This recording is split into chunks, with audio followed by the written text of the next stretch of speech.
Hi, hello, hello everyone.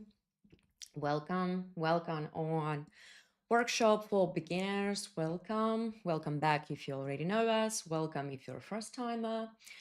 Put some comments in the chat, please, so I know that you see my screen, that you hear me, that everything is working, and basically everything is good. So, hello. As for today, what we will do, we will be creating this almost absolutely artificial lighting. Why I say almost? Because we still have something behind the window, but as for you, for your practice, you can actually skip that stage. So that's not necessary. If you will try to replicate the workshop and the scene, after all, you can skip our first stage. So this is our scene for today. Let me show you what do we have in like in geometry terms. Okay, let me hide the additional stuff. So let's see if we have layers. Yep, we do. Yes, we do. Okay, so this is how it looks. It's a tiny, maybe something like a private room somewhere in a bar or coffee. It looks like this. It has windows here and it has some doors. Two lamps as we see and a couple of lamps on the ceiling. So this is our geometry. Here we have a camera. Let me show the camera setup as well. So maybe you will already have some questions. What do we have here? Here we have a pretty high focal actually, like 70 focal, because it's not that super like typical and super standard camera angle, but still as you see, it's very clear and I find it really good. Okay.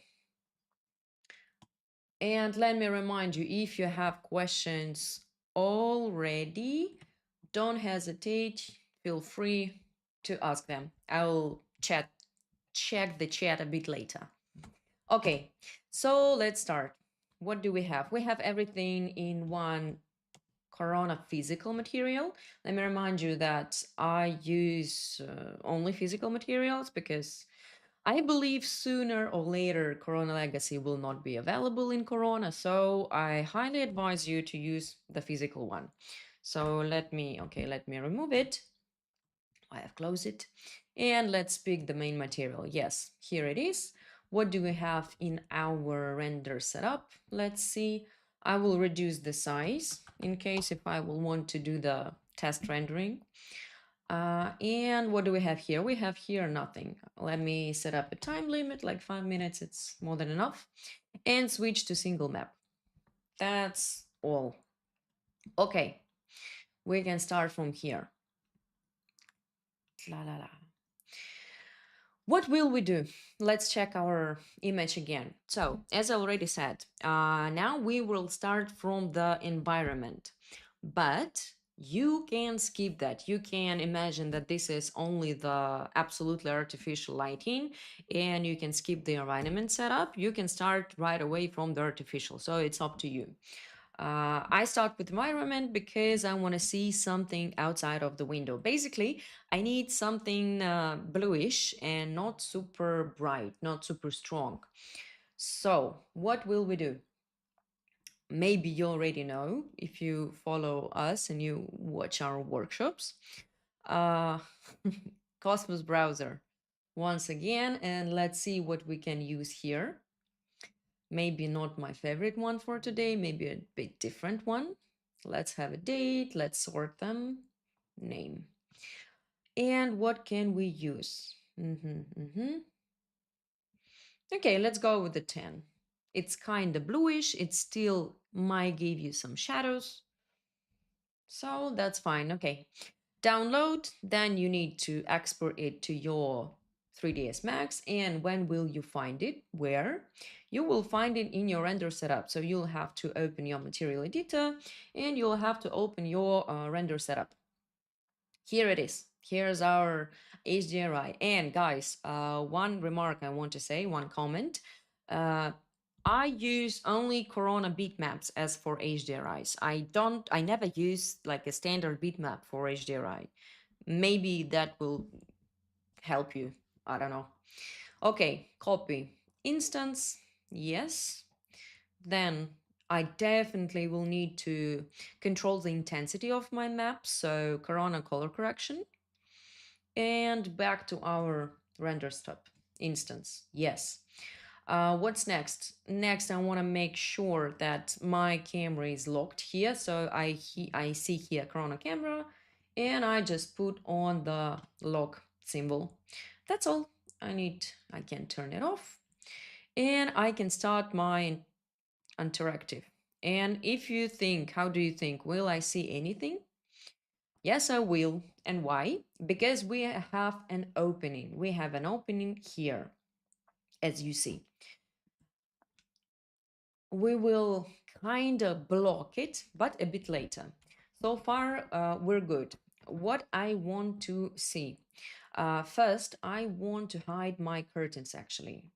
If being honest, curtains, I don't need them now. Wait, where's my curtains? Is it? Yeah. So hide them. Oh, wait, too bright. Here we have reset everything. Yes, it is definitely too bright. First, what I will do, I'll try to rotate it, but again, let's think if we need that actually. Maybe we need the one side that's not that super powerful. So maybe I'll just turn it, nah, minus 90 or 0. No difference. Let's try, nah, even worse. Okay, let it be minus 90. What else? Exposure, definitely lower. Much, much lower. Okay. As for the background, we will not use the background. The main point of this step is just to see some bluish color behind the curtain. So I'm not worried about this horizontal line. It's absolutely fine for me now. Okay, maybe even more. And desaturate. Let's desaturate. I don't want to see that strong blue. Okay, maybe 15. Okay, can be, maybe even less, to be honest. Okay, let it be so. And what we also need to do, I need to make my base color not gray. I need to adjust it as you know, or if you're first time, I usually use the warm like clay material as a base for our image. So as you see now, it's pretty big difference already. It's not that blue, it's not that cold, so that's fine. Did I rotate? Yeah, I did so, but actually we don't need it, if being honest. So what we did in color correction, we just lower our exposure and desaturated our HDRI. That's all that I want to do. Nothing else. What I want to do next. Next, I will stop my render. I will turn back my curtains. I have glasses. Glasses I have inside here, and I don't have glasses inside because again, there is no point of glasses behind the curtains. So these glasses, I need to apply material on it. So let's create it. This is my base one. This will be the glass. I believe it will be absolutely standard glass, nothing special. Usually I just turn it white to see no color in a viewport. Okay, this is our glass. What I also want to do, I want to apply a different material for my curtains right away. So I will select my curtains, I'll isolate. Oh, and I think I forgot to turn on my keycaster. And why are you quiet? Why don't you tell me that, Ira, we don't see your key? Now it's good. So yeah, back. New material, curtains. Apply. what I want to do here. Here I need a little bit, okay, firstly, I will remove my reflection. I don't need any of reflection.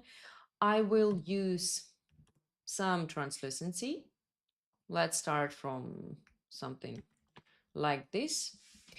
And also I will use Falloff as for opacity, but not super transparent. Like I don't need super transparent. It's not the typical tool or something, but still I need to see something behind my curtains. So maybe I'll start with 20. Okay. And let's see what we have now. Okay. I see what's happening behind the curtains. Maybe I need more of translucency.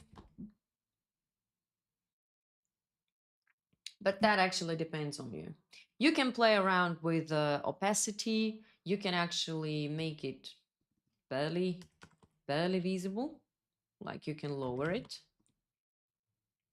As you see, the higher you go here, like the more closely to the white, the less opacity you'll see on your render.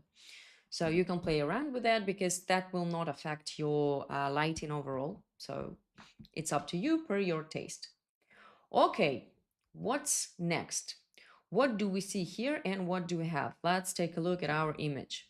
I see definitely some of the spots. Usually, how do I check? If I see any render or reference or photo or whatever, what is the first thing that I pay attention to? I pay attention for shadows. Like if I see the drop shadows from the top, I understand that our upper like main light is on. So we have obviously like one visible one from the right, so two top lights. Also I see some spot like area, lighten up area in here, so I can guess there's also a spot here. And also I see some reflection, so I see one bra, probably another one behind the curtain, and one somewhere here. So three bras we have, two spots and one here, that's for sure. And another thing that's here, that's going on here, and this is a kind of imitation of environment. Like I don't know the plan of the space, I don't know what's going on there, but from what I see, I can think maybe this like a kitchen area out there with a super like coldish light, or maybe that's outside. I don't know. We'll see. But for this, we will set up an extra directed light. So we will imitate this. Okay. From what we start. Usually, if we talk about the artificial lighting, I start with the main light. So first thing, what I will do now, I have my same material and everything. My next step will be set up roughly, like it's not the final setup, but I will set up main lights. So I'll start with the top one. As I told you, we have two spots here. So let's start with those. Let's start. We have disk. Let's create our disk. Not super big, not super small. Oh, let me check if my yes, okay. My gizmo is okay. Okay. Here it is.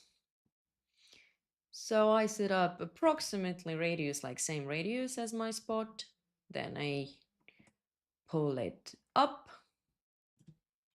so I can see it. Yep, it's here. What I also recommend you, highly recommend you, don't skip naming of your lightings. Let it be a spot main. What's next? I need to set up a temperature. Let's start from 4, because then we will go to like general feeling and we will adjust like the temperature, the coloring. Here, let it be 60. Wireframe, yes, it's for my basically a viewport. If I don't want to see the disk in viewport, I just set up this. I tick this wireframe thing. Then I don't need to see it directly. I don't need it in refractions. This I don't need. Yes, I will not use. So basically I need only for reflections. Also, it will be pretty directed. So let's start with maybe 4.4. We have one, and we have, I will copy it right away with instance and make another one. Okay, let's see what we have here. I see that something's going on, but it's super weak. So I'll just increase the intensity and probably increase the directional. Okay. Now we see shadows. Now we see our room. Fine. Quite agree with that. So far, I will leave it as this. I'll switch to my filter. What I'll do next? Next, I will copy this one and put it somewhere here, like behind the camera at the corner or somewhere. Like, let's copy it, but with the copy, because this one will be independent. Ah, okay, so it's supposed to be somewhere here. Somewhere here. Okay, maybe center. Let's try center. Yes, pretty good guess, actually. The only thing, if it's same temperature, I don't know, maybe a little bit more natural and maybe less intensive. Let's see. Like this. And less directional. Yeah. Okay. Let it be so. Then what we have then? Then we have a bra. For the bra, the wall lamp. What can we do here? I'll stop my render. Basically, there are two options for this. First option, you can apply light in MTL and light up your bulb, like visibly, and then put a sphere. In a sphere, you will need to detach, exclude the same bulb, so it will give you light. The other option is like more kind of realistic, but it will take more time. If you will create a two-side MTL for the bulb, and then you apply again a different sphere for the lighting, guys. For the lighting perception, it's same. For material, there are two options. Today we will make the easier one, the one that will make your render faster, that will not add time to your render. So what I need visibly lighting up bulb. What I will do, I will create a new material.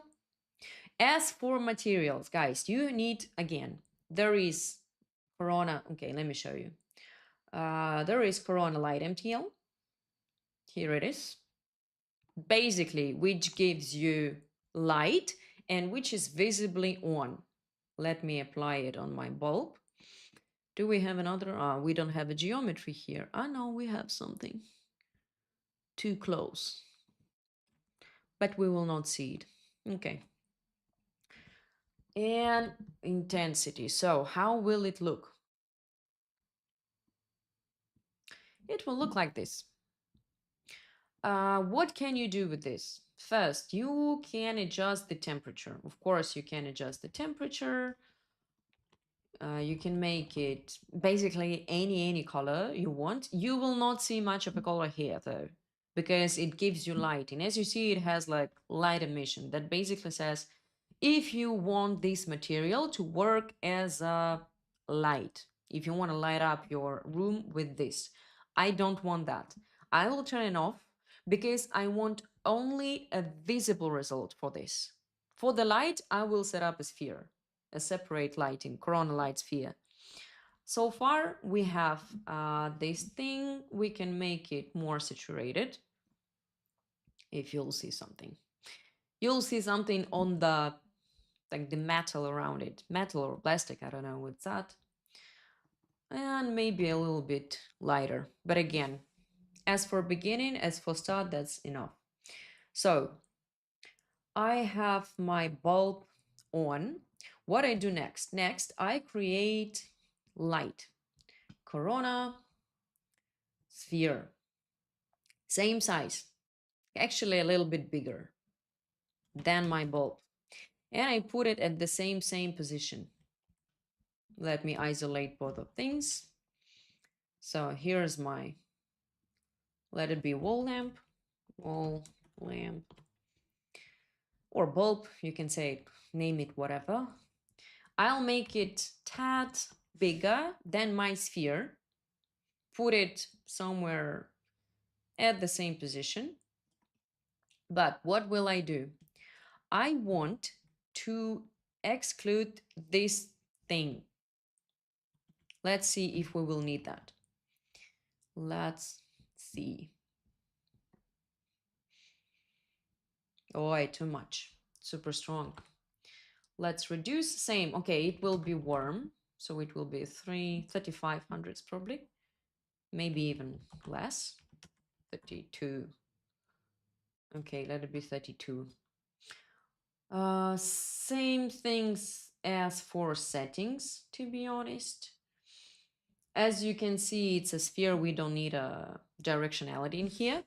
But what I want to do, I want to exclude this part, only this part. So I'll pick my sphere, I'll go to exclude, and I'll exclude this one.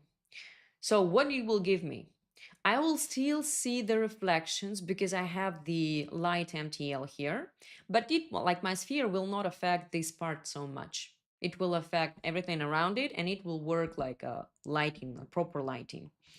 So that's what I want to do. Okay, maybe we will need to adjust the temperature a bit later, but we will have wood there. So let's start from here.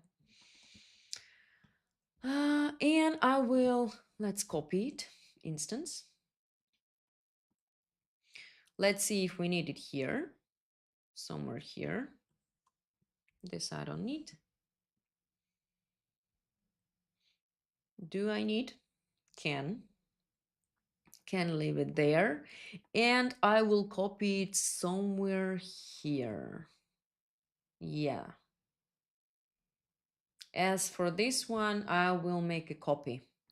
Because everything that I use like behind the camera, I prefer to make a copy of it. So I don't need the dependence between them. This is quite too much. Okay, great. Agree. What do we have? We have our lamp here, we have this, and we have the spots. We need this part. Okay, as for this part, I will use a disk probably. So I will start, I'll start from the top as well. And I will create a disk. Not super big, not super small, like, I don't know, somewhere in between, normal size. I'll start with white, 50 intensity, okay. Directional, okay. Let it be 225, let it be so. What I will do here, I will use target because I believe that will make our life a little bit easier if I put target in the place that I want this spot to light on. So I will use target. I'll move my disk target. I'll put somewhere here. Let it be somewhere on the door. And I need to put it up. How high? Let's think how high. Let's start with 2000s and a bit closer. And let's see what we have. Now it's the most tricky part, I would say. Okay, too strong, can reduce intensity, can make it more direct. And let's take a look at the shadows, like if shadows match. Okay. Actually, they do. They pretty match. Maybe I will put it higher, maybe to 30, maybe 2500. Okay, let it be so. But as I see, there's lots of light here.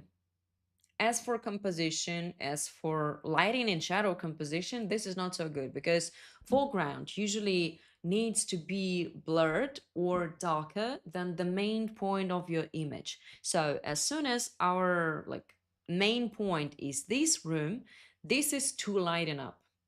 What I can do with this, if I will lower my lighting here, my source, it's not the same result. Not so interesting, not so dramatic shadows. I don't like this. So I'll go back to the intensity, but I'll stop my render and I will create a box that will block my light, the one that I don't want to see. And I will assign the same material on it. So the same base material on my box. Okay, then I'll just use a snap. I'll snap it to my opening, and then we just move and watch. That's all we do. Okay, can be. So if I close it, absolutely close it, I will now see any lighting. We've set up a new light for that, so we don't need that. I'll move it a little bit open, maybe more. Okay, better. Let's see how 250. Okay, let's do 300s maybe. 30 centimeters opening. So what I'm doing now, once again, we had a pretty big opening and the light was going through the opening. I didn't want that. So I've created a box and blocked basically the opening. Is it same? Quite same. What you can do next, you can control your lighting. You can move it if you want a different direction, but this is too much. Something like this could be good. And then you can increase or decrease the intensity, but don't go too bright once again, because your main point is there. So all of the attention is supposed to be there. This one is additional one. So maybe I will lower it. What also I can do, I can make it a little bit coldish, but after I apply basic materials. Okay, so far we're done with the basic setup. As for the environment, if you see the horizontal line, what you can do, actually you can skip the HDRI and you can use the color. I'm just a fan of HDRI, so I use them every time, everywhere. But you can do different thing. I just override the direct visibility. Again, guys, why direct? Because I don't have glass there. If I don't have my curtains and I have only glass there, I need to override refraction because we have the refraction in our glass. As long as I don't have it, I override the direct visibility only. And you can actually go like super cold or like maybe a bit bluish, and 130 or 135. Okay.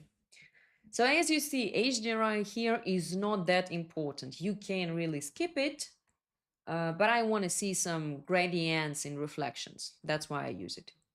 Okay, good.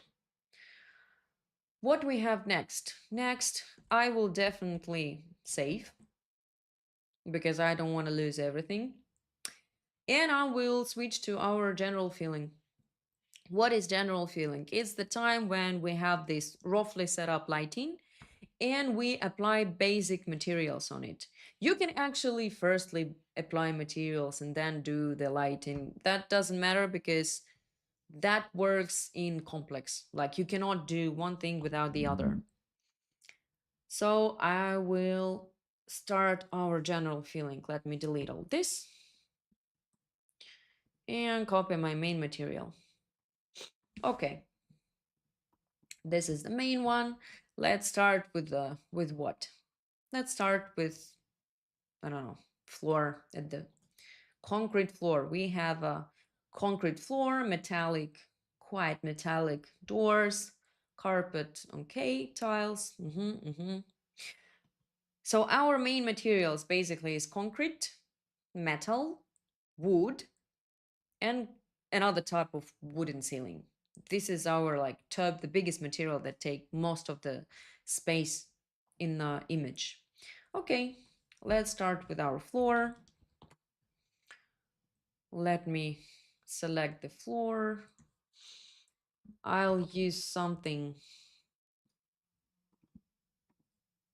like roughness, maybe 0 0.4, 0 0.5, because it's not that glossy as I see. Like I don't see reflections here. So it's quite matte one. Okay. Then I will need to adjust the color. I need it to be grayish. So let's start and try the grayish one and a bit darker. As for the floor, then let's move to our doors. Let's see if it will be easier to select from the it's windows. Okay. Doors. And this is metal, so let me switch to metal. Let's go with actually 5. 0 0.5 was okay. And here maybe a little bit lighter because they're not so dark. Let's start 200. Okay, let it be 200.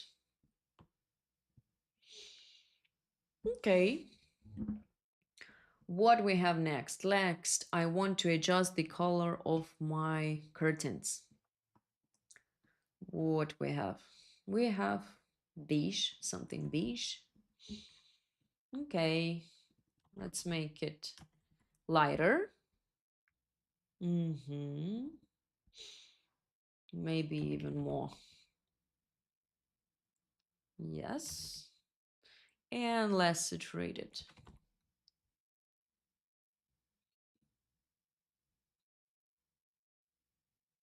Can be even more.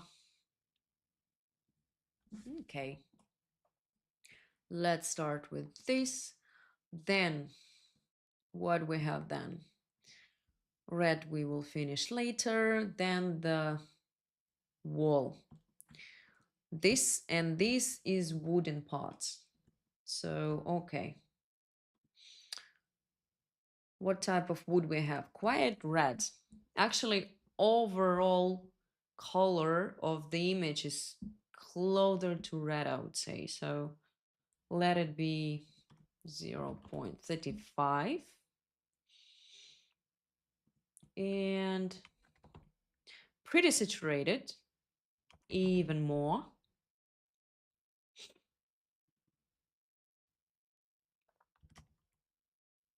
22 or something, maybe darker.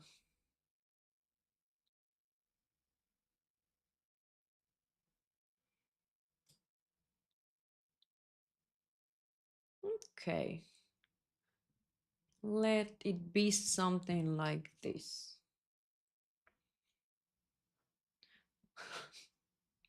Okay, sorry guys, just a moment.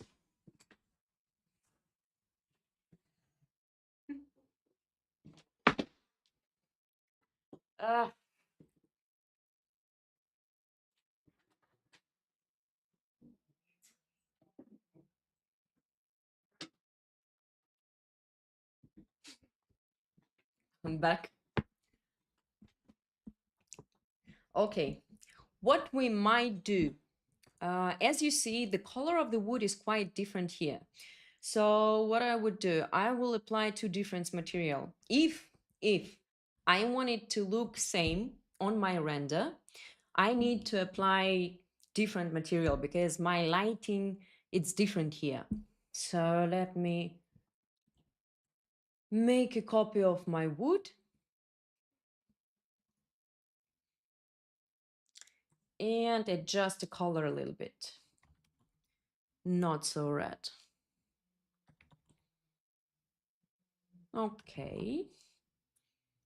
This one is closer. Yeah. Okay.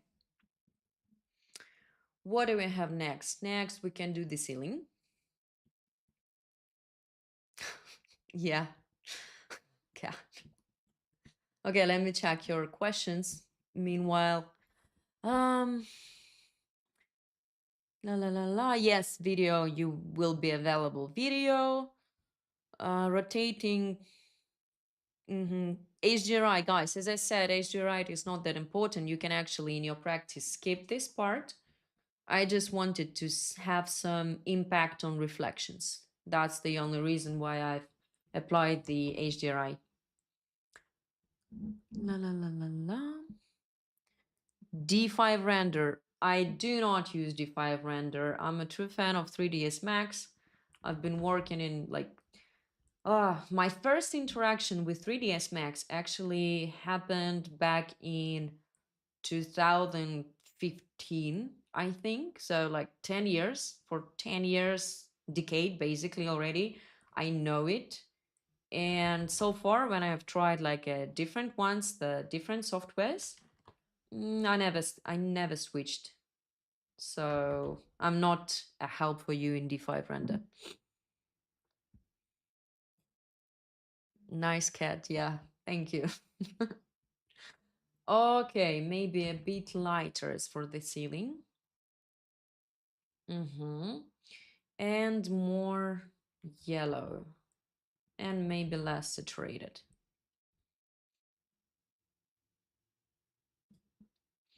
Do the textures you use affect the lighting result due to reflections? Yes, of course, because if you will use a 100% of a texture, the 3ds Max will basically neglect all of your preset up. So here now I work with like a basic reflections without, as you see, without any textures. I will go to textures a bit later, move a bit later. But if you will use a texture here and it will have like 100% amount in here, this number will not work. So texture works like what? Only this or your map, or you can mix. That's why I usually lower the intensity of my maps. Not actually always, but sometimes you can use only 10% of it instead of 100. So yeah, answer is of course your textures affecting the reflections. Sure. What I have next? Next we need to do the tiles. Tiles is quite gray. So let it be 0.4. And darker. Yes? Yeah, pretty dark. Something like this. For your scenes, do you always exclude the glass from the window for rendering when you have curtains? Yeah. Yeah. Because I see no point of it. You will just increase the render time. Like if you have a curtain, why? You will not see the reflections behind the curtain. So yeah, I usually just hide them. Delete or hide them. Okay. Now here we have something beige, like beige, and glossy, if I remember. Table, glossy. Okay, let it be point.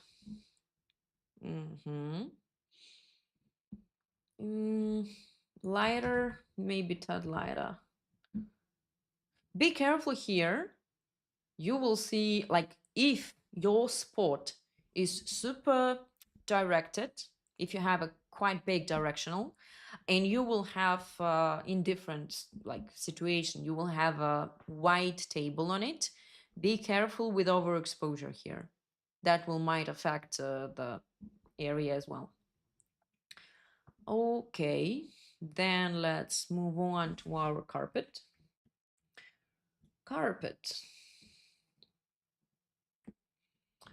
Carpet has no reflections. Carpet pretty red, pretty dark. Okay, maybe too much. 135 and less saturated. Let's do so. Okay. Can be.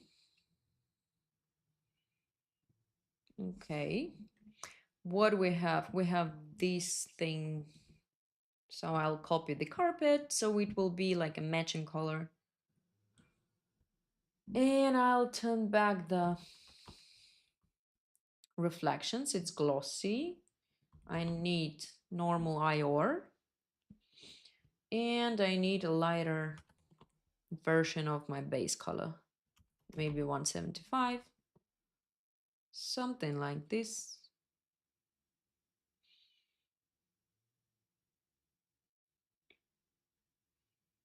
Is it? Quiet. Maybe more saturated. And lighter. Oh, okay. This. Let it be so.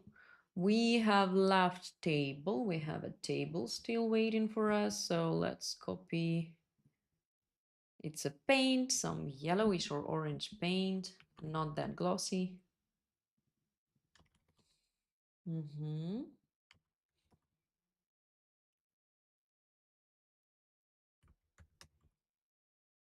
This, something around here.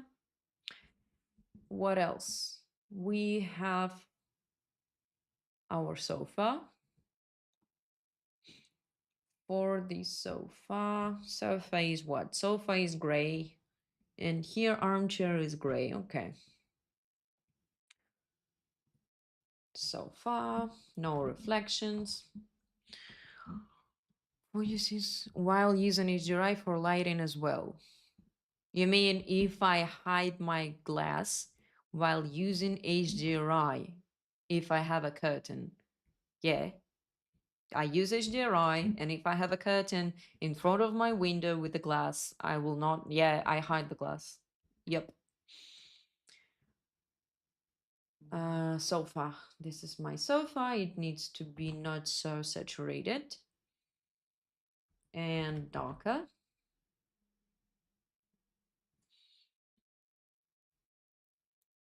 Almost actually merging with the curtain. Very, very similar with the curtain. Okay, let's start with this then. Then we have our armchair.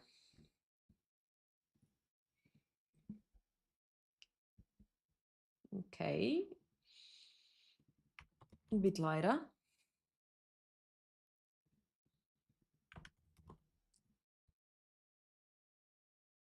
Oh, welcome. And what do we have on the armchair? Armchair, I will isolate it and I'll take a look what we have here. So I've applied the same material as for fabric. It's kind of like a suit or something, but I will open the group. I will apply a standard like a chrome one. So it's metallic one, metal, and it will be like quite glossy. 175. Let's start with this. And I also need to choose, like, pick my rollers and apply a different material on it. Just basic black, no metal, nothing special. Simple plastic. You will barely see anything on it. So like one, maybe 25. Let's take a look. So 3 materials on our armchair we have. Close the group.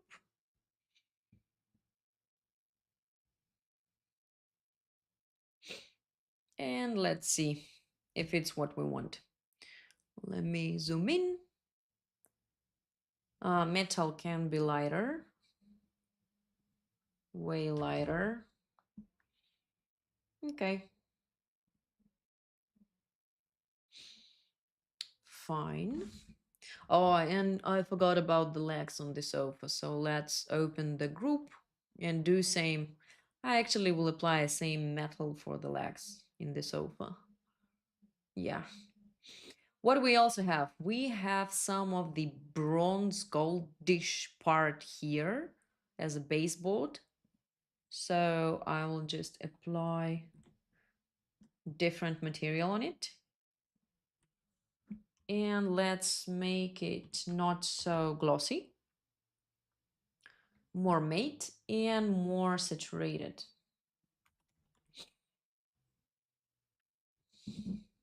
It will mostly reflect the carpet, of course, but still you will see something. Maybe 0.4. Okay. Oh, and that part is also okay. I will apply same metal on it.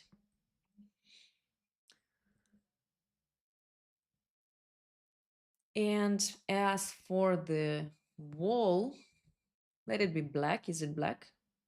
Yeah, it's black. So I think it's the last one. So as you see, we don't have much of the materials actually. 0.5, and maybe I will lower the IOR, maybe not. We will see. So this will be like the black plastic or something. So yeah. And also I want, what we have here? We have a situation. Let me apply this same plastic here. And I definitely need this part to be lighten up, actually. So what will we do? Same thing. I can use same material as from the bulb, just to visibly show that this is the lamp is on. What is this? This is a group open, apply same light MTL, and close the group. Okay, I believe now we're done with our base materials. Let's see. Let's check if we missed something. And what I want to do, I want to do some small adjustments in our tone mapping. So first thing, what I need, contrast. I need definitely more contrast. I will lower a little bit of my, yes, ACSOT, add some vignette. I start with like something 0.5 to 0.7. Oh, 7 is too much. 5. Because if you will use lots of vignette, you see, you will basically kill the light in here, and we were set it up. Nope. So maybe a small one. Okay. As for the exposure, I don't really see like you can use a little bit of like 2 maximum, I think. But the area that we will definitely check is this one area. We will see, maybe we will need to reduce our sphere actually. Like maybe it's too strong. Let's do 20. 20 or 30.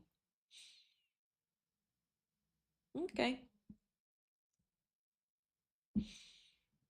I have a question for you guys. Oh, I also want to apply a different material here. A tiny detail, but do we have? Yeah, we do have these parts. So this I will apply a different material as well.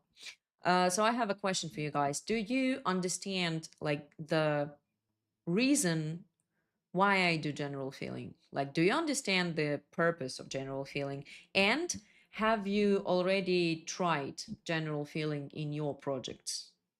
So tell me. If you tried, tell me if that helped you, like if that changed your like rendering system somehow, or it you find it, I don't know, useless, maybe. I will argue with you, of course, but you can try. Okay, I'll make it a bit darker.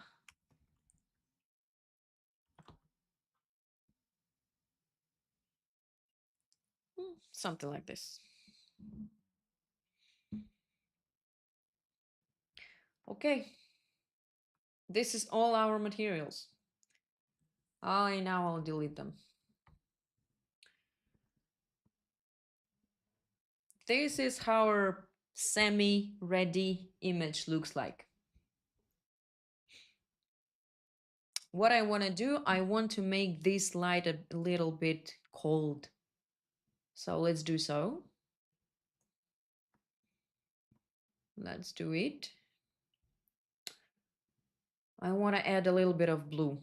So we have these differences of temperatures in lighting, plus materials is pretty warm. So that will look good. Not super strong.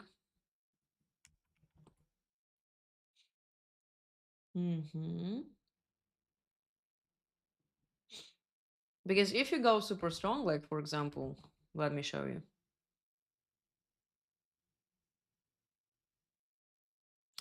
My interactive render don't start itself until I change the size output screen. I've heard that before. Some people have it, but as I know, there is no cure. You can just try to reinstall your Corona. Maybe that will help. Have heard about storytelling, but I don't know about general feeling. Tell us more.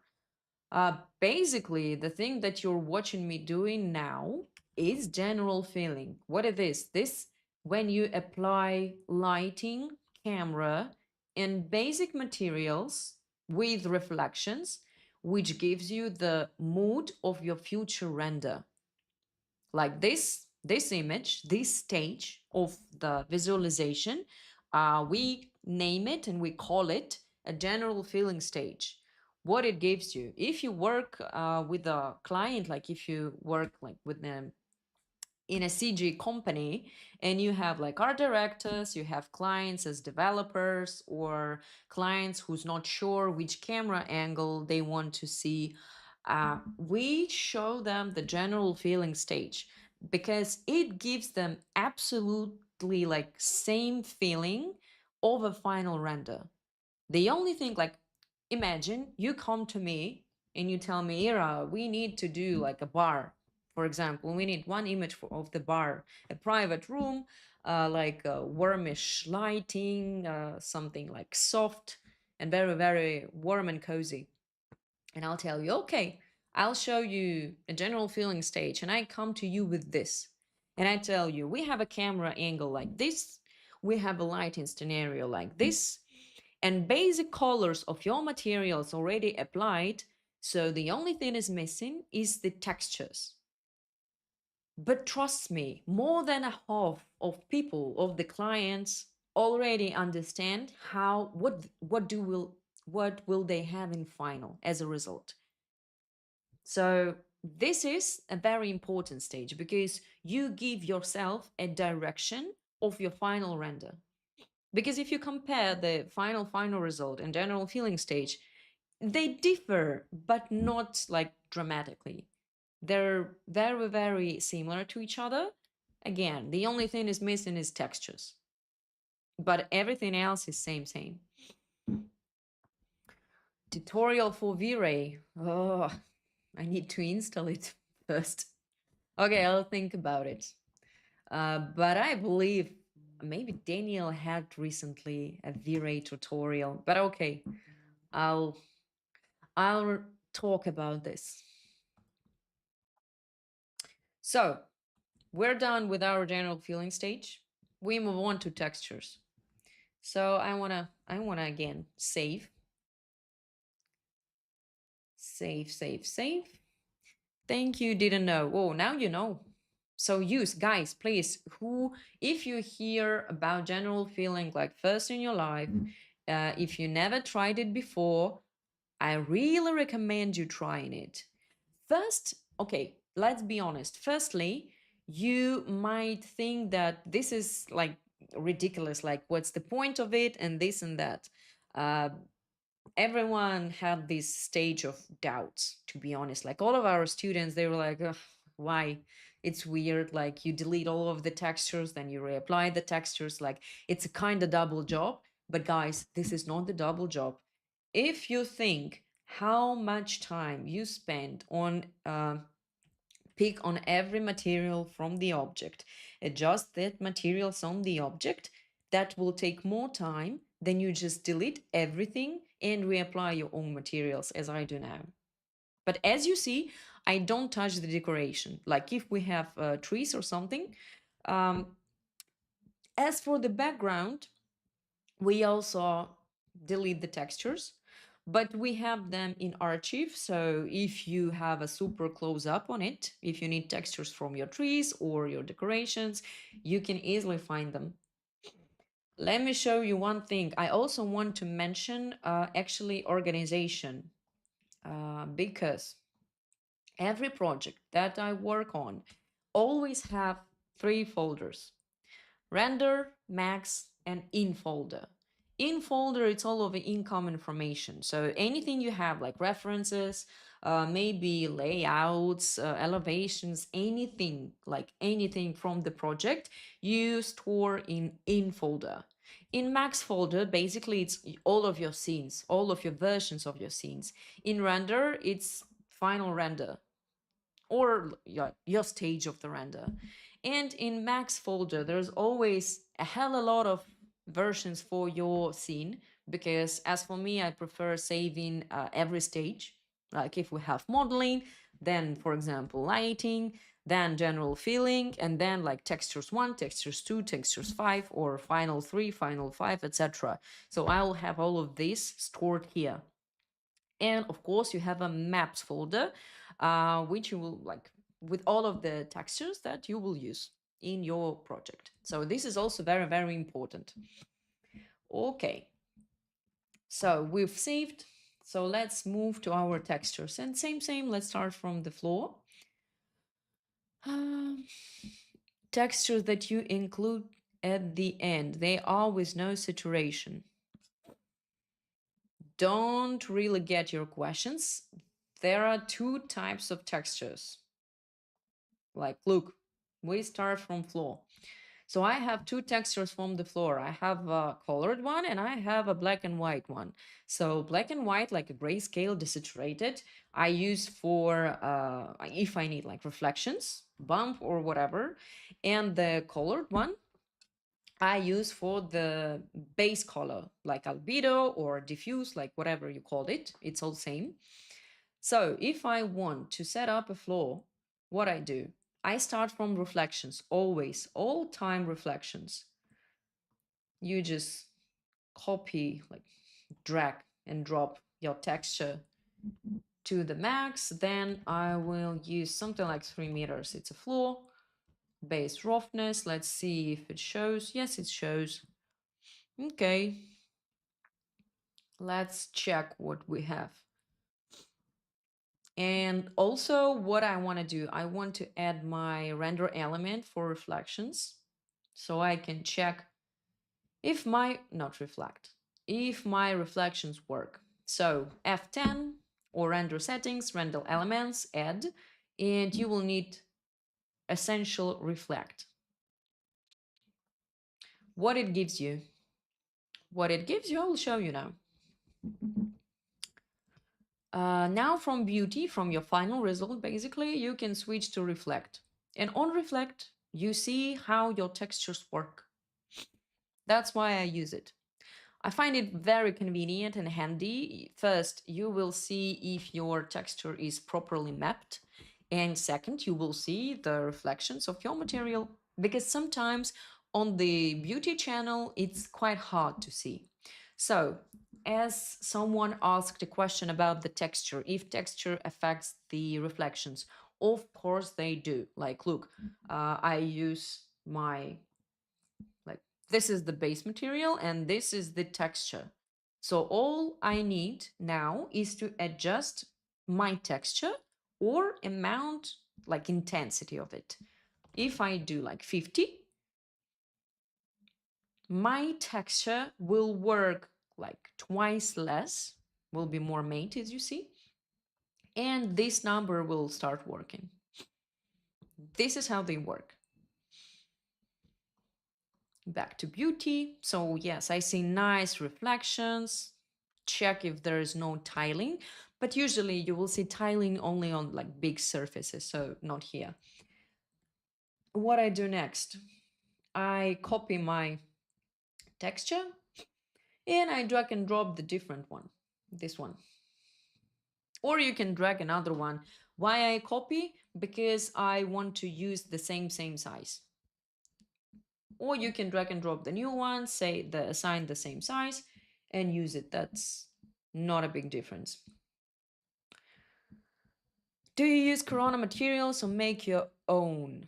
What's the difference? I wouldn't say it's much of a difference between, like, if you mean the library, the Cosmos browser library. I would say almost never. Like, okay, first, I love materials. Like, I really like creating materials. So for me, it's not a big problem of creating everything from the scratch. If using something from the library, I can. If I'm out of time, like in a rush, or I need to show a very very raw sketch or something, I can use library materials, but not a fan of it. What's the difference? Difference in settings.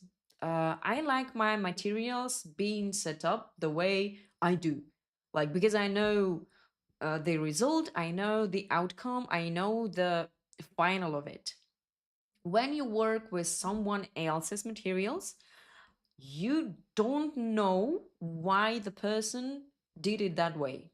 Like, honestly, in like my work in a studio, when we work on the projects with artists, sometimes I question them because quite lots of people, I don't know why, but they make things more complicated because they think if I will use like more different maps in my material, it will look way better in render.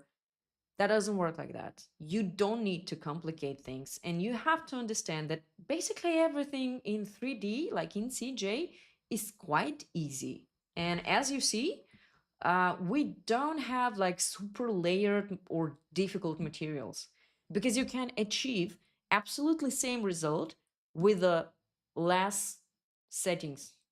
And in the end, it will also speed up your render. So as for your question, if I use, I can, but I'm not a fan of using it. It happens super rare. Usually I just set up everything by myself. Okay, floor done. What we have next? Ceiling. Let's go with the ceiling. But as for the ceiling, we need two different materials because we have something inside of the squares like OSB panel, and then we have just the paint or something. So I need, yeah, I need only this part. Let me make a copy. And I will use what I'll have. What I have for my ceiling, I have 1, 2, 3 textures. I have the colored one, I have the purple one, which is for bump, and I have a reflection one. So let's start with reflection. Always start with reflection. Make it as a rule. Maybe I sound to you like a parrot. I can sound like a parrot, but guys, reflections are important. So I'm telling you to start with reflections, always, no matter what. This is the first thing you gotta do. Okay, let's take a look.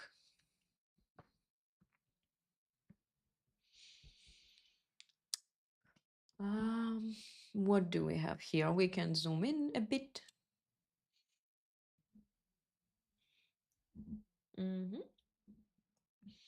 And we can check reflect. Okay, maybe a bit bigger actually. Maybe I'll like 1200s. Okay, let it be so.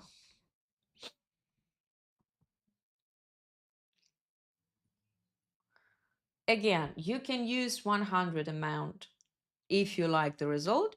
If you find it quite like contrast or too much, you can lower it and make it like less obvious.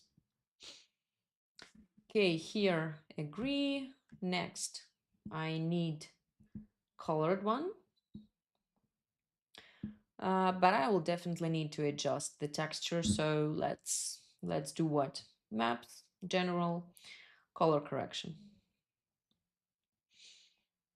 Oh wait, wrong. Base color. Yeah. How to zoom and zoom out of camera do you in render? This is pan zoom. You see, 2D pan zoom. I have a hotkey assigned, but you can click on the plus and you will see here 2D pan zoom mode. When you click on it, you will see like the bigger wireframe. Sometimes your viewport might send you way back. It's also possible.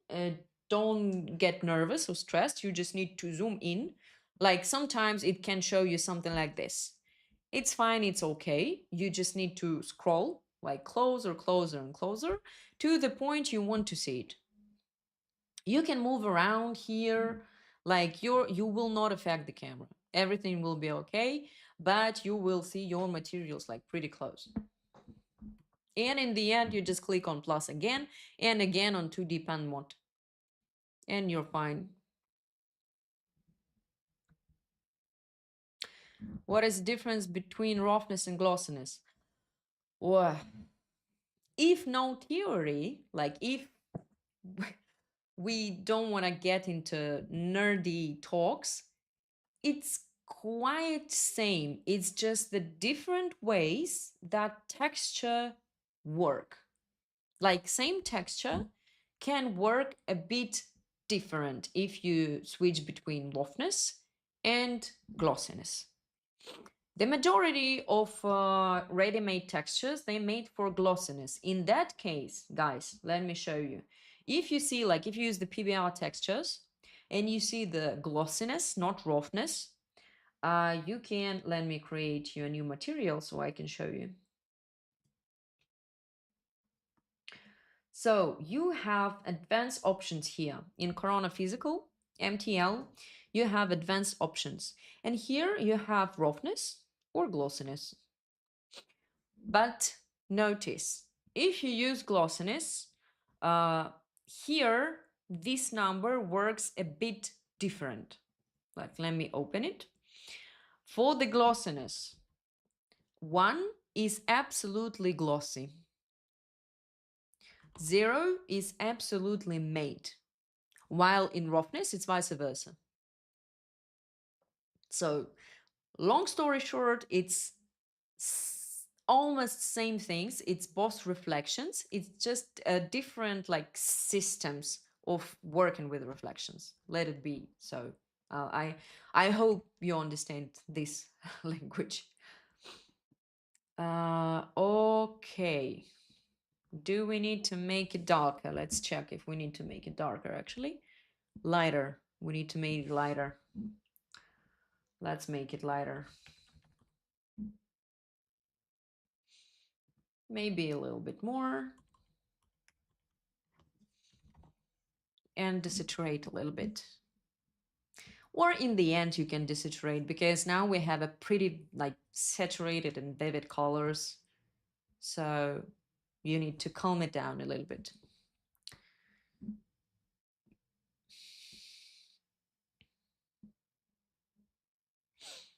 Okay. Ceiling, done. I don't need anything else. I can apply something for the for these planks. But I see no point actually. So I'll just maybe increase the, like make it more glossy. Because I will not see reflect much. They're thin. Okay, fine. Good. Done with the ceiling. Let's move on to the doors. Let's create the doors. So it's our metal. If another thing, what I see pretty often actually, when you see like metallic door, automatically you go with the super glossy metal. But guys, you need to remember, keep that in your mind, that if you will use such a quite glossy door, you need some light or something to be reflected from behind. If you have a blank wall there, don't expect to see any reflections here. When you see something like this, it's not glossy. Like, yes, I see some reflections, but they are not glossy in this case. Wait, too much. Wait. What I want to have some of the dirt on it. What I have for this? I have such texture. Let's see if it's tiling or if it's not. Let's start with 1000 and apply it on roughness. Show shaded material. I don't see any material, so let's try switch to tiling. Yep, tiling is okay. Or you can use Corona mapping randomizer. Let's try that if we like it. Or not mapping randomizer, triplanar. Why I say that?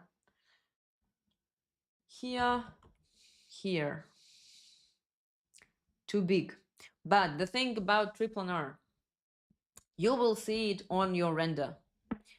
I don't know why.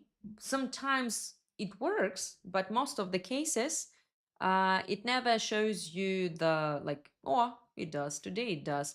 But as you see, this is not the final result. Like triplanar, unfortunately, doesn't give you the same result like on your viewport as on your render. So if you use Corona triplanar, check only the render. I need it less, smaller. Let's go with 300. Or maybe no. Okay, let's see. And I definitely don't need such a patchy spot on my doors.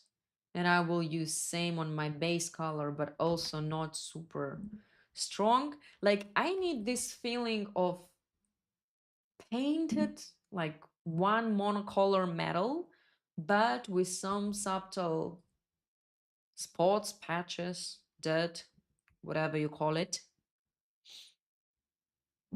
Something like this can be. As for the size, you can go big, you can go small. Let's try bigger actually. Maybe it will look better. Actually, it will look better.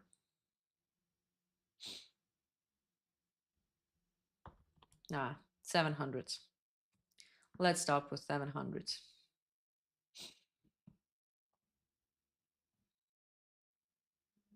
Maybe even less. We started from 500s and we're back from 500s. Okay. Let it be so. Fine. Next, move on to our wood. And first, let's start this one, the upper one, or that one. No, let's start with that one. Because let me remind you, we've applied different woods here and here, so it will look close to each other. As for the wood, what we have for the wood, again, two textures. Oh, and as you see, I didn't even use the normal texture for the ceiling. Because without bump, I already understand what type of material it is.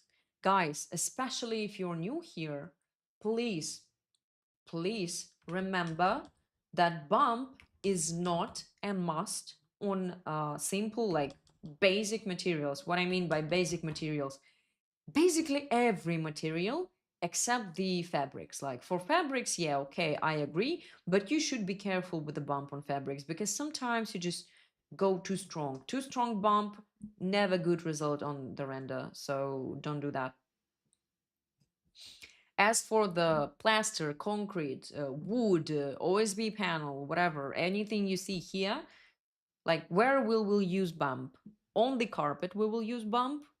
On the sofa, armchair, I'm not sure. We can. Maybe some of the folds on the curtains. That's done. All. Anything else without bump. What do we have here? What do we have here? Let me pan zoom. And let's check reflect. I need these wood reflections. Do I have them? Yes, I do. Another thing you need to remember that you cannot rely on the interactive render a lot. You need to understand that it's a fast render. It's like a preview render. Like your task is to see the texture on your reflections, but it will still blur it and denoise it because you have automatically denoiser here. So it will be difficult to see the final result. For final, you will need to do a test like high resolution render, 4K, 5K. As for test, will be more than enough. Actually, I like how it works. I can't say, okay, maybe a little bit less. So it will have a more like smooth feeling, like lacquer wood. But if being honest, I do like the reflections that it gives. So lower, 80%. Here, as for here, automatically, general color correction, base color, too dark, way too dark. We need to make it lighter. Maybe this too much. Let's see. Nah, a bit lighter. What about now? Still lighter. Okay, 1 and 5. 1 and 5. What I will also do, what I usually do, if I want to mix this color, match these colors, I will lower my base color amount as well. So my general feeling color will also work. It will have an impact on your material. Okay, great, done. Then let's move on to this one. It will be super easy actually because we will use same things. We will use same roughness. Once again. Show me. No. Do you? But here we have no lighting, so we barely see any reflections. Like they will be super subtle. Yeah. Okay. And here, okay, we can try same texture and check if it's similar and same. If it's not, oh, again, 80, lower to 80.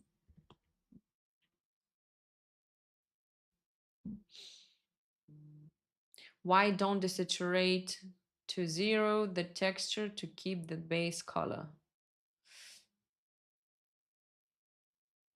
Keep the base color.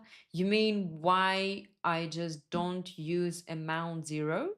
Because I need a texture. If I will put 0 in amount, my texture will not work. And I need some visible spots or pattern. Like, look, if I will not use my texture here, it can also work. Like, look, if you have a base color and a wooden texture on your reflection, what it will give you? It will give you a feeling of painted wood. What is painted wood? It's IKEA, it's, I don't know, any wood that been painted with a brush or anything like that. If you need that final, you can do so. Like, for example, painted wood. I need some example for you. Okay. Here. I hope you see. If you need something like this, like if you have a wooden floor and you've painted with the like black, white, whatever, any color, then you use only one texture for reflections. But if you need like a wood, you see the texture. So you need to use a texture in here as well. I lower it, like I lower the amount because I want my base color, like I want my texture to have a same hue shift in a color that I used in a base in general feeling stage. That's why I use it. Okay. Can, same, done. What do we have next? Next, this thing, not really obvious actually, but if you zoom in, and that happens pretty often, I would say, you see this unevenness on glossy materials, like, and you think, what is this? What is this? Why it has it? Because surface can't be like 100% smooth and even. So what I will do to imitate that unevenness in glossy, this is a very common thing. I use it pretty often for super glossy materials. What is this? This is noise. It's a general simple noise. Where is it? Here it is. I apply it to bump, base bump, but I make bump super weak, like it's like 0.05 or something. You can start with 1, but again, you will need to render high quality, like high resolution one to see the full strength and intensity of it. But what it gives you, let me show it as well. And let me reduce the size.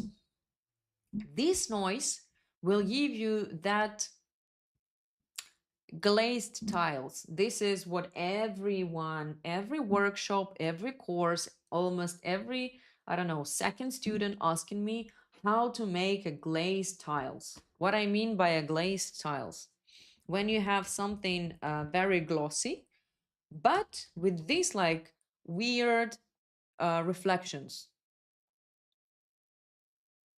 Where is it? Let's see. What is glazed tiles that everyone is asking for? Basically this thing. So guys, in our scenario, this is the noise on bump. This is the secret behind the glazed tiles. It's the only difference is the size of this noise. So if you make it, let me increase the bump so you will see the difference. Let's do so, I would say. Let it be 1.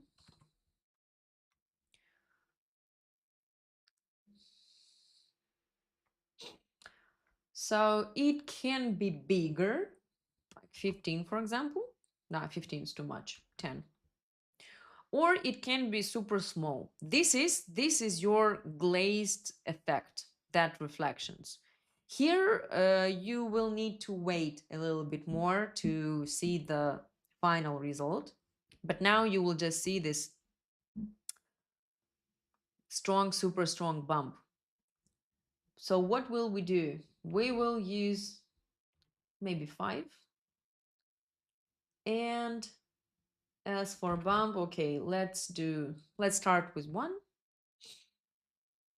And if I remember, this part is also gold. Okay, gold, or I don't know what is that metal. Same metal as for baseboard here. So let's apply it. Metal. Okay. Is this a group? It's a group. This metallic. Okay. So back to the story. If you see a glossy material, but it reflects with some uneven like waves or spots, you can try noise for the bump. It will give you pretty similar result actually. Okay. And let's see. Nothing happens. Okay. 500s. Good. Too patchy. I don't need such a patchy result. Less, we need less. And maybe some for the base color as well. Okay. What we have? We have floor, we have this, we have that. We need to work on our table is glossy, so why not use reflection instead of bump in this case? Because I need even reflection. This is the point. Like, it's a lacquer paint. When your paint is lacquer, you don't have spots on your reflection.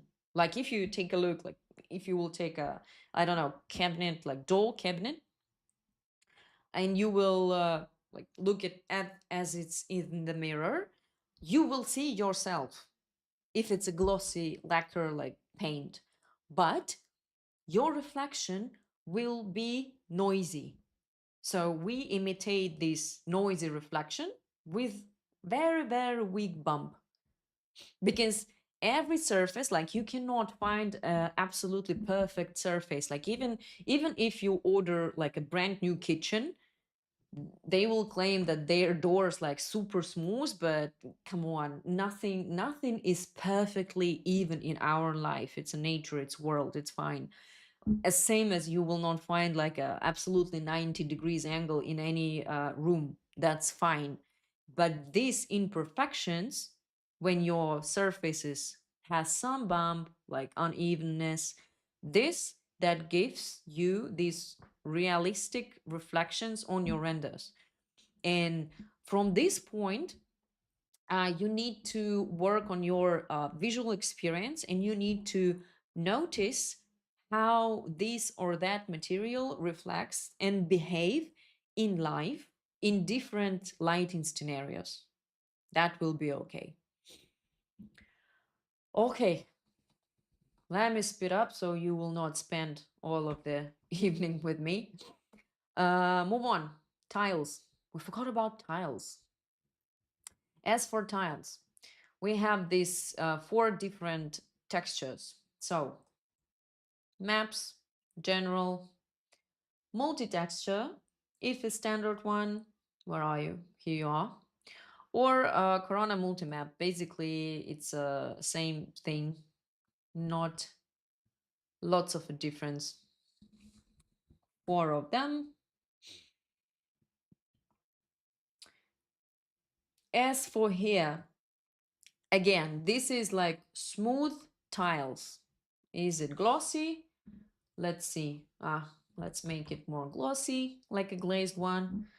Let's use the textures, but we will need to change our material type for color correction because I need to make them lighter. They're too dark. And let's do that. 2, maybe 3. Okay. Maybe 2.5. Let's do 2.5.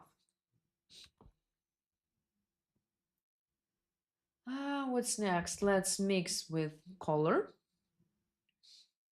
And let's see if it's what we need. Something like that.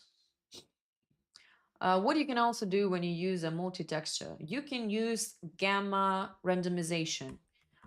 It will work better, not in this case, it will work better if you work with a monocolor, if you have like the glazed tiles, but you want to give some random lighter or darker color for your tiles, you can use this thing. Now it's useless, so I will just skip this part. Okay, tiles done. Let's do that painted table. Is it this one? What do we have here? Table. Okay. But I believe I already used it. Oh, no, not yet.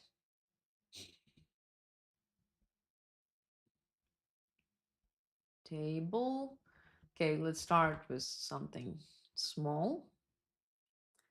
Show. Nope. Okay, let's start tile. Okay. Agree. But again, we need, let me switch to reflect. Reflect. Okay. Okay, this will gives us very, very dirty look. I don't need dirty look, so I will use a subtle reflect and copy for base color a little bit. This. Do we see some spots? Yes, we do. Maybe even too much. This. Okay, can be so. Fine. What's next? Here we have just the glossy table, so I wouldn't even apply any reflection, honestly, because this is the only part like I see anything. Or we can use the same. Okay, let's do so. Let's use the same texture, but like a hint on the reflection, like 5 or something. Okay. Next, let's do the sofa. As for the sofa, what we have for the sofa, we have 3 textures. Okay. 1, 2, 3, fine.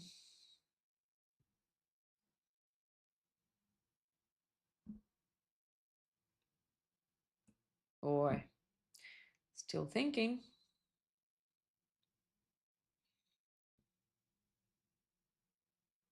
Suspiciously.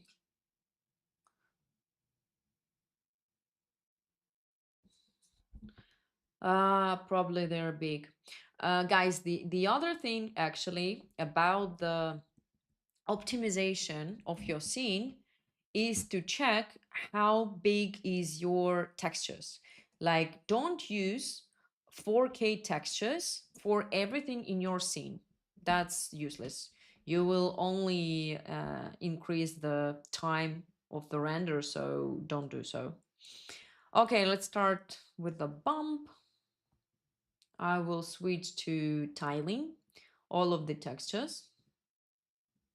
If you see the purple one, it's Corona normal. So you need maps, Corona, Corona normal, normal. Here, add gamma. Additional bump you can use as well. And use as a base bump. As for the base bump, I would lower it to 0.3 for the beginning. Then I would render it in high resolution and check if I need more or nope. What I want to see, I want to see how big is my texture. Or is it big? 4K textures for this camera. I would go with something super important like foreground and maybe carpet. That's all. But again, it depends what output you will use, like what how big your render is supposed to be. You need to understand that the more details visible only on high resolution textures, high resolution renders like 4 or 5K, you will see the details. But if you will put it on like Behance or Instagram, it's impossible to use it in Instagram actually. Is it? Let me check if it's the same textures because I have. No, it is. Yeah, it is same. So yeah, back to the question. You just need to understand where will you use your render. If it's mainly for Instagram and if it's not a close up, I will even skip the 4K textures then. If it's a close up, okay, that's another story. Like if you have something like uh I don't know, like a bonus render where you see the stitches and everything, that's the place where you definitely need a 4K textures. But again, if you render in 2K, you don't need them. You will not see that result on 2K render. What I want color correction. And I need render because I have absolutely different light color here. So let's make it lighter. And maybe 20.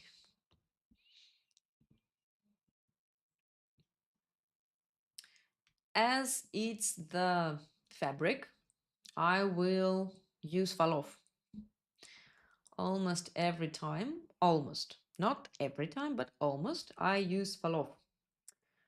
And let's make it a bit more contrast. Something like this. So here you have the darker part. Same you can use as for the map 2, but I will use another color correction for it. So it will look like this. How does it work? This one is your main color, like you see it here. Like imagine that you're looking at the sofa, for example, like maybe make it lower, 75. And this is your color that you see at the front. This color you see at the like sharp angles here. Well, this is not the best model to show you this actually, but still visible. And also another important things, when you have such a, I would say, how to call it, stony look furniture, like a pebble look furniture, which has no folds on geometry, do not add folds in your material. This type of sofa not supposed to have folds in any way. So that will look weird. I also see that pretty often. Don't do that. Also check the geometry of your furniture. Check the reference for your sofa or armchair or whatever to understand how does it work. Because sometimes when you use like super strong folds on such sofa, it will give your render right away. It's like, because it's unnatural. Okay, let's move to our armchair. What do we have here? Armchair mix. Okay, and armchair normal. Okay. Both in tiling because this is not self-made, it's downloaded model, so it definitely needs tiling mode. Same, Corona normal, normal, add gamma, base bump. Yes, but we need to see the texture. How big is it? Oh, actually, it's good. Not that big. Fine. Let's go with this. Next, what I want. I need the same Falloff, but I will have a texture. Okay, let's start with the Falloff.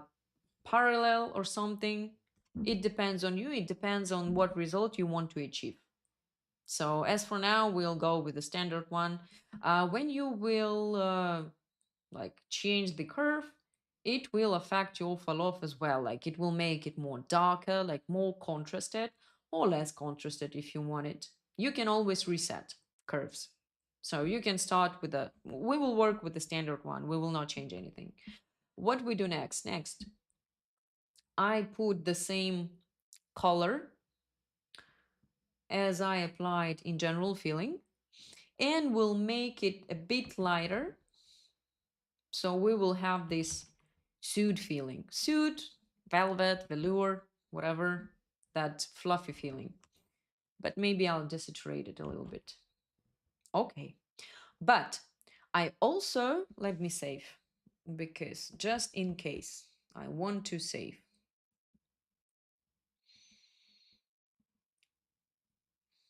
Save, yes.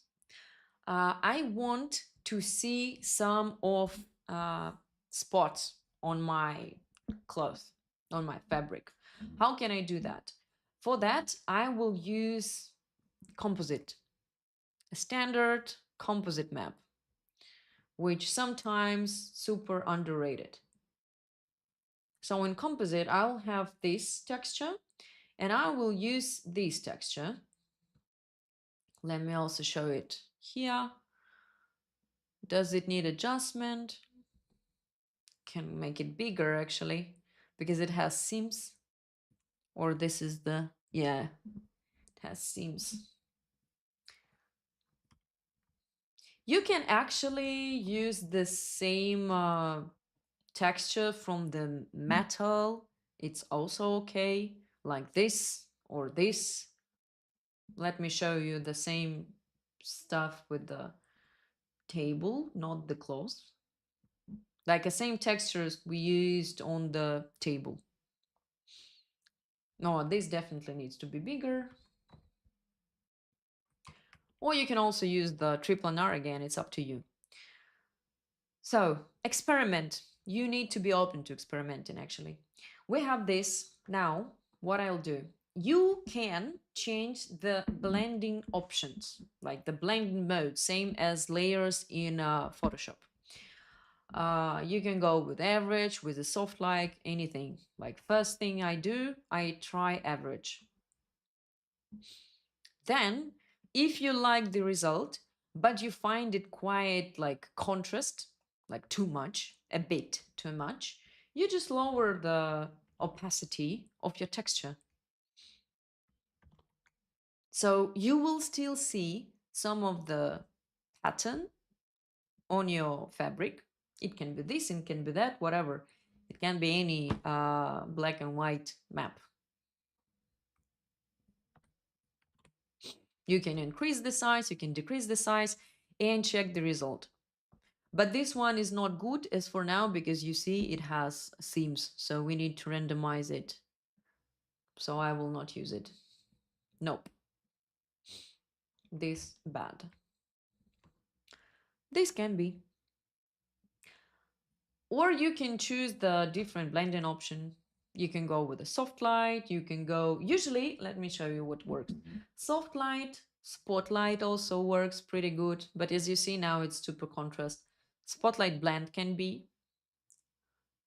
but it can make your texture more saturated. So if that happened and you're too lazy to change these colors, as I am now, you just apply color correction and desaturate it. So it will be more gray.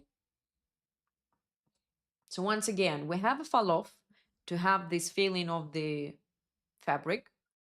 Then we've applied Composite and added this spots patchy texture to imitate the uneven of the texture on your fabric. And then with the color correction, you can make it lighter, you can make it darker, or you can desaturate or saturate it. So that's all behind this fabric.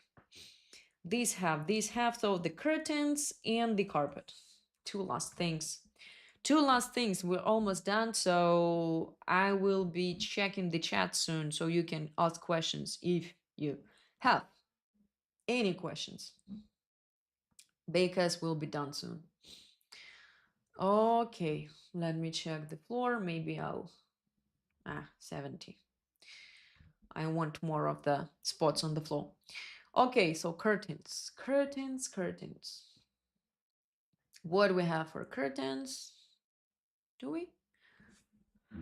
We have normal and we have bump. But bump we can use in different ways. And I'll show you how. I will not use this bump as for bump because I have normal.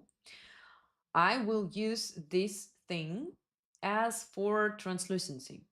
And I will use it specifically as for translucency fraction. What is this fraction? Basically is this number. So let me zoom in. I will not see the like super detailed result, but still I will have some result. Okay, I will use it as a fraction. Oh, and I need it way smaller, way smaller, 5, maybe 7. Here, the result actually depends on your texture a lot. Texture and the size, like the scale of your texture. Maybe even more. Okay, let's do 10.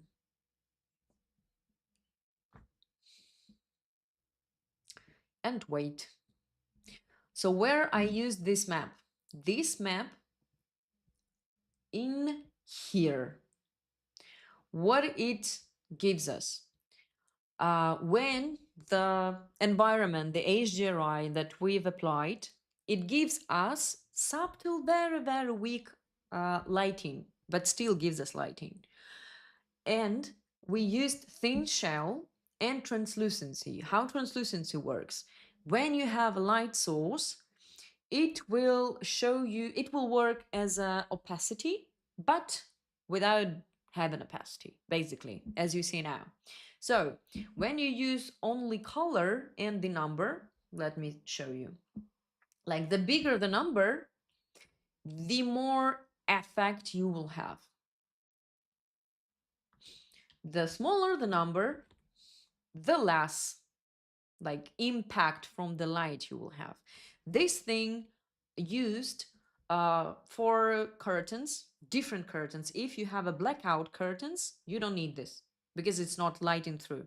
Basically, this is how your light go through your fabric. This is the translucency, what's for. So when you increase this number, you will just have a bit different result. When you use a texture instead of the number, you will see that texture of a fabric on your material that imitates that effect. But I don't want it to be that harsh. It can also be like that, but I believe on final it will be super much, so maybe I'll just lower it a little bit. Like I still want to see the texture, but not so strong.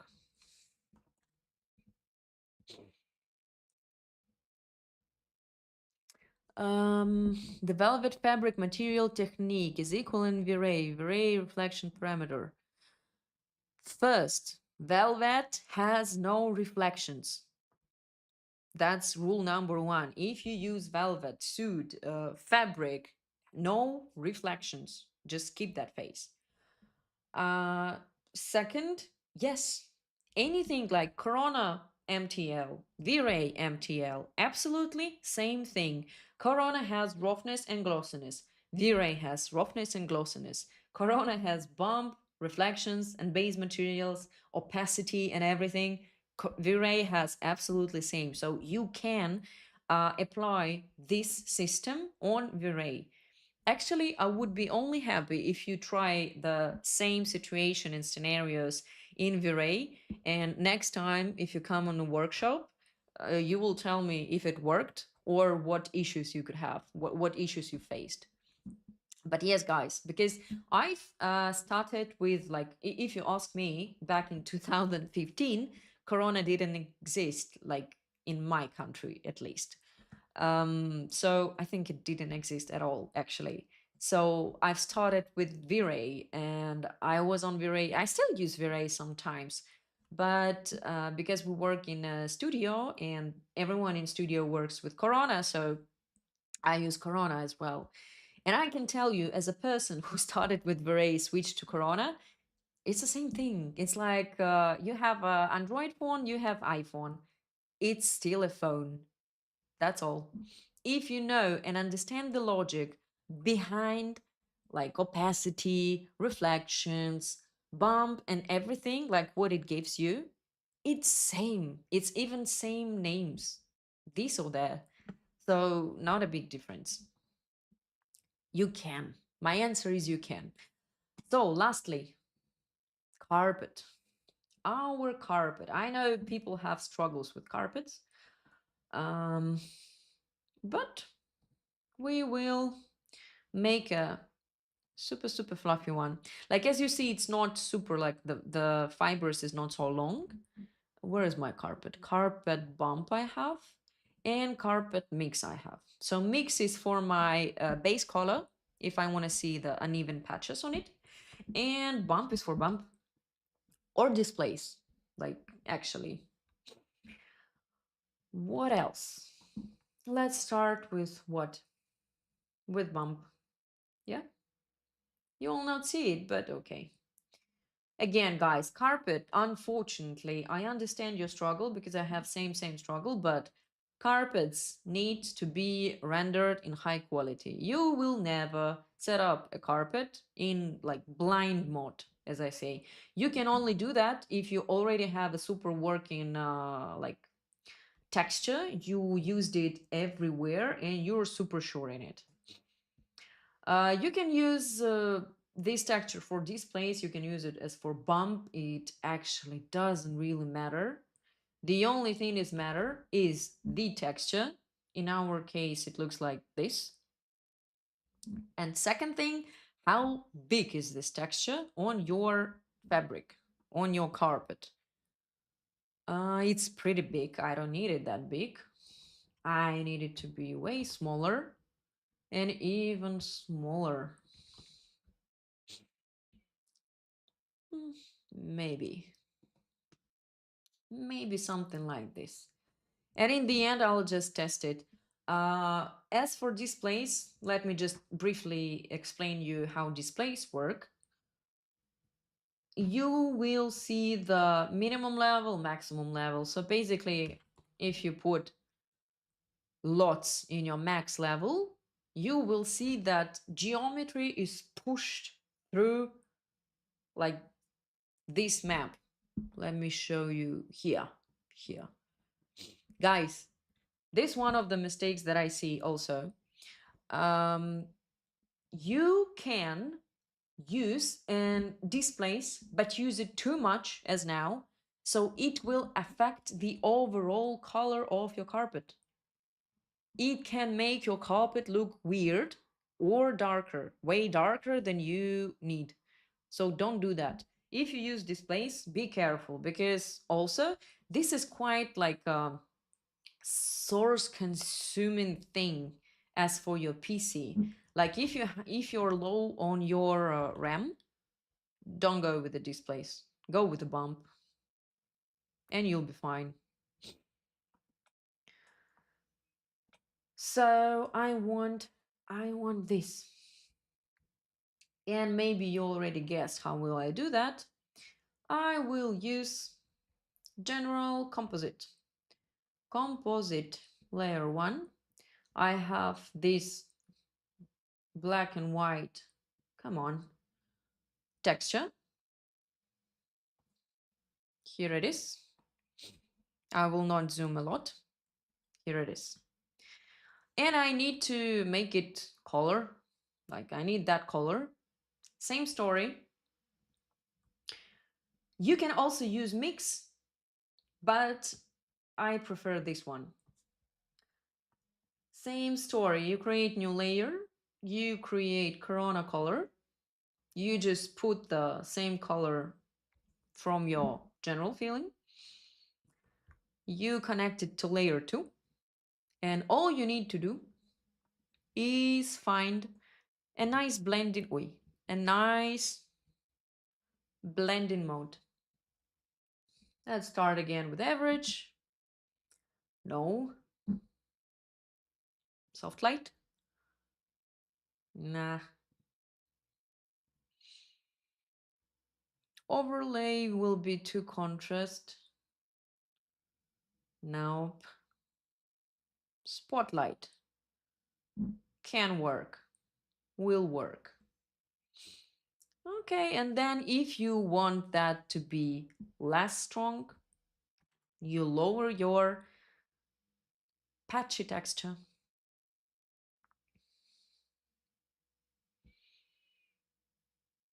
Something like that. In the end, you can again apply color correction, make it lighter, make it darker, or desaturate, whatever.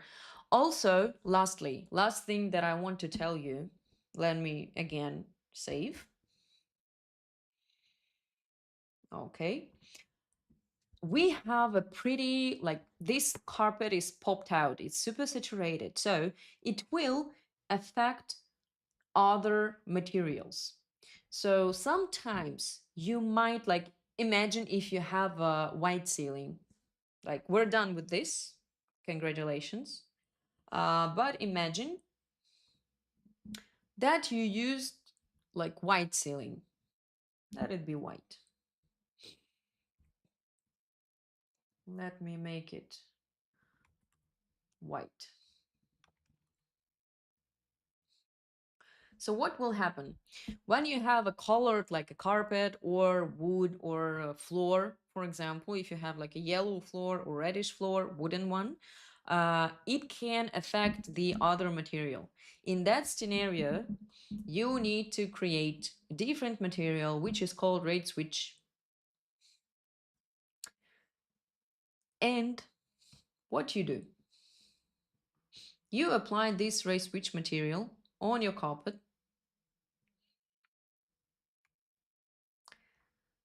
You see that white has changed. Let me do that again. Like, this is the red carpet. Pay attention to the white ceiling here. It has a little bit of a tint.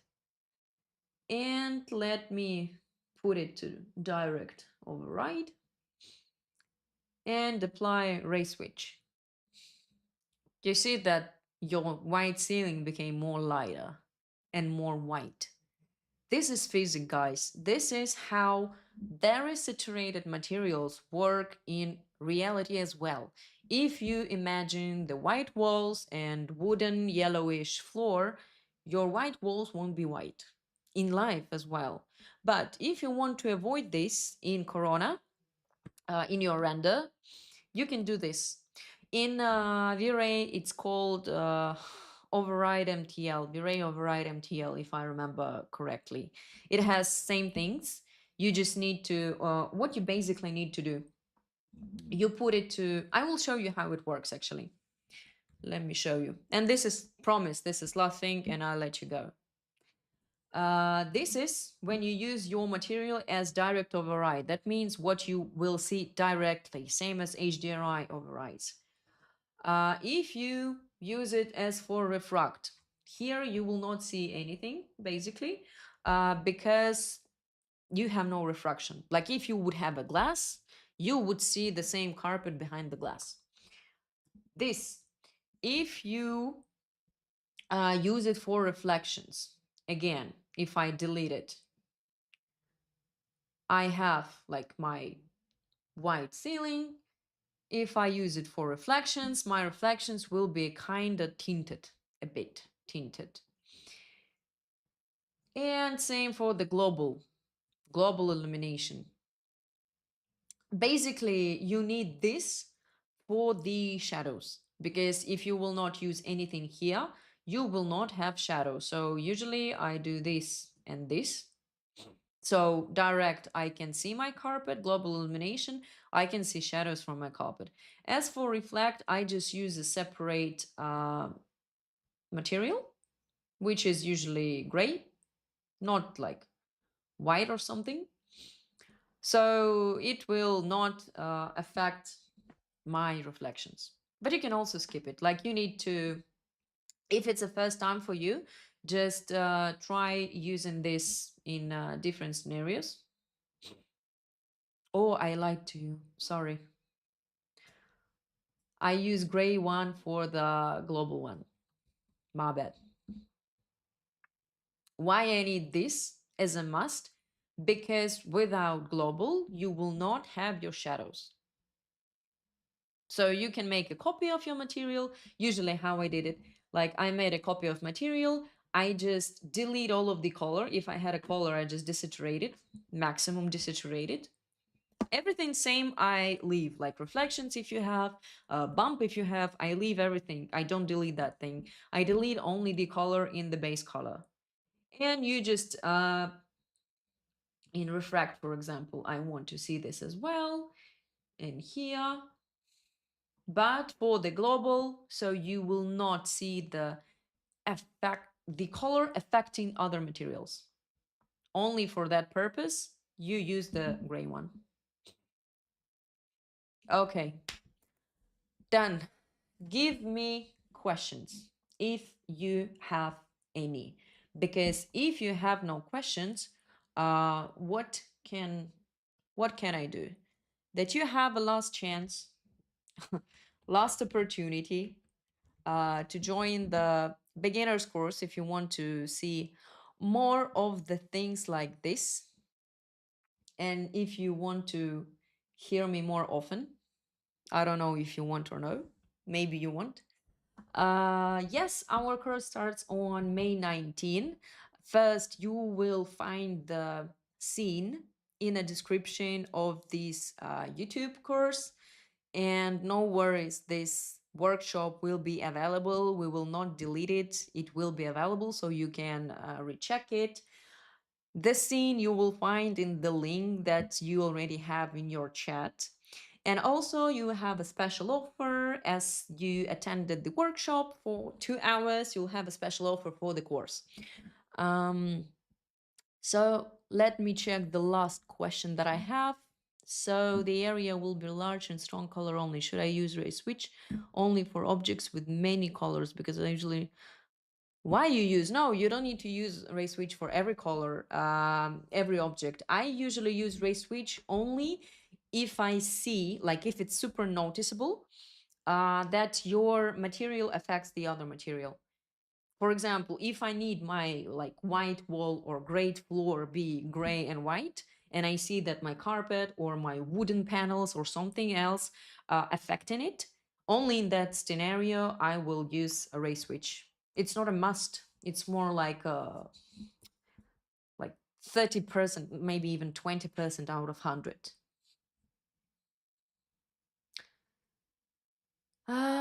If there is one more angle from the opposite side, will the entire process have to be followed?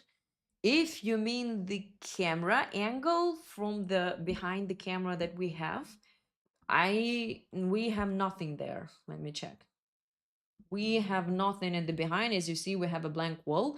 But if you will model something and you will turn your camera, no, that will not be the same process, because I've said that, like I've mentioned that before. I'll tell you once again. Usually, I set up a specific lighting scenario per different cameras. So if my angle changed like 90 degrees, like absolutely opposite, so no, I will use a different lighting scenario. That's a different thing.